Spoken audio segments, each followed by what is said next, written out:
Breaking news నిరుద్యోగులకు రేవంత్ సర్కార్ శుభవార్త చెప్పబోతోంది. ఫిబ్రవరి 7న ఉద్యోగాల అంశంలో కీలక ప్రకటన చేయబోతున్నట్టు మంత్రి శ్రీధర్ బాబు వెల్లడించారు. స్వయంగా సీఎం రేవంత్ రెడ్డి ఆ విషయం ప్రకటిస్తారని శ్రీధర్ బాబు అన్నారు. ఉద్యోగుల విరమణ వయసు పెంచే ఆలోచన ప్రభుత్వానికి లేదు అన్నారు.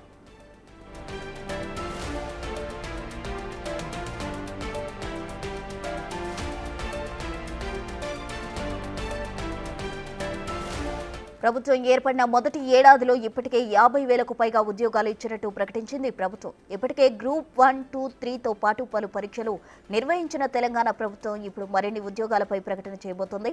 ఇప్పటికే దావోస్ పర్యటనలో 49,500 ఉద్యోగ అవకాశాలు కల్పించే విధంగా ఒప్పందాలు జరిగాయి. ఫిబ్రవరి 7న ఐటీ రంగంలో పెట్టుబడులు సాధించిన సందర్భంగా ఐటీ ఉద్యోగాల కల్పనతో పాటు ప్రభుత్వ పరంగా కీలక ప్రకటన చేయబోతోంది రేవంత్ సర్కార్.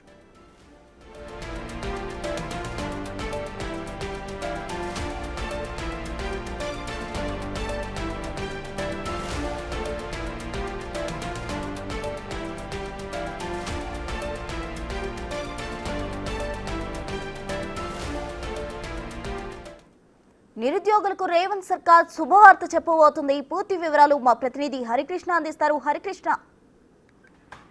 నిరుద్యోగులకు శుభవార్త చెప్పబోతుంది కాంగ్రెస్ సర్కార్. ఫిబ్రవరి 7న ఉద్యోగాల అంశంలో భారీ ప్రకటన ఉండబోతున్నట్టు కూడా మంత్రి శ్రీధర్ బాబు వెల్లడించారు.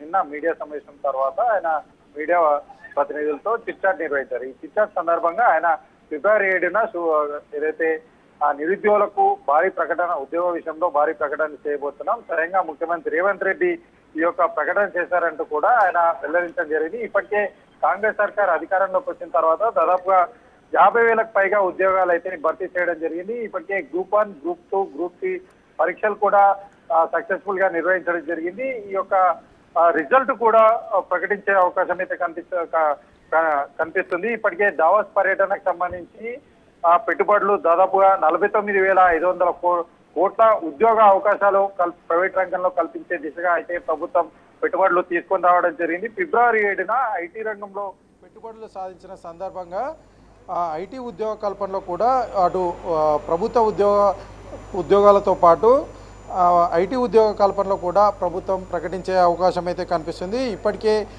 ఏ శాఖల్లో ఖాళీలు ఉన్నాయని చెప్పి వారి లెక్కలు మొత్తం కూడా సిద్ధం చేయాలని చెప్పేసి కూడా ప్రభుత్వం అధికారులకు ఆదేశాలు జారీ చేయడం జరిగింది. ఫిబ్రవరి 7వ తేదీన రాబోయే రోజుల్లో ఎన్ని ఉద్యోగాలు ఏ శాఖల్లో భర్తీ చేయనున్నామని చెప్పేసి ప్రకటించే అవకాశం అయితే కనిపిస్తున్నాయి. ఇంకా ఎప్పటి నుంచో డిఎస్సి అభ్యర్థులు కూడా వారి ఎంపికకు సంబంధించి ఎదురు చూస్తూ ఉన్నారు. ఎప్పుడెప్పుడు మాకు ప్రభుత్వం ఈ యొక్క అంటే అపాయింట్మెంట్ సంబంధించిన ఆర్డర్స్ ఇస్తా అని చెప్పేసి కూడా వారు ఎదురు చూస్తున్న పరిస్థితి అయితే ఉంది. వారికి సంబంధించి కూడా చివరి దశకు చేరుకున్నట్టుగా తెలుస్తుంది. వారికి ఫిబ్రవరి 7న ఈ యొక్క ఉత్తర్వులు కూడా అంటే అపాయింట్మెంట్ ఆర్డర్స్ ఇస్తున్నామని చెప్పేసి ప్రకటించే అవకాశం కూడా ఉంది. దీని పట్ల నిరుద్యోగులు ఎప్పటి నుంచో దాదాపు 10 ఏళ్ల నుంచి కూడా నిరుద్యోగులు ఈ యొక్క నోటిఫికేషన్లు వస్తాయి, మా ఉద్యోగం వస్తే మా జీవితాలు మారుతాయంటే కూడా ఎదురు చూసిన పరిస్థితి అయితే ఉంది.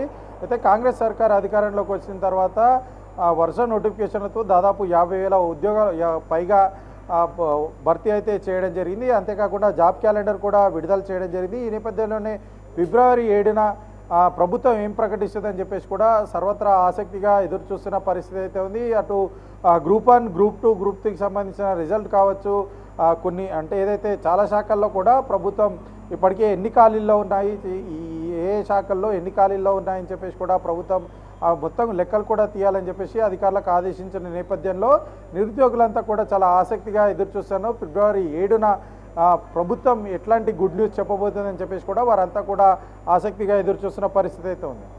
Right, thank you Harikrishna.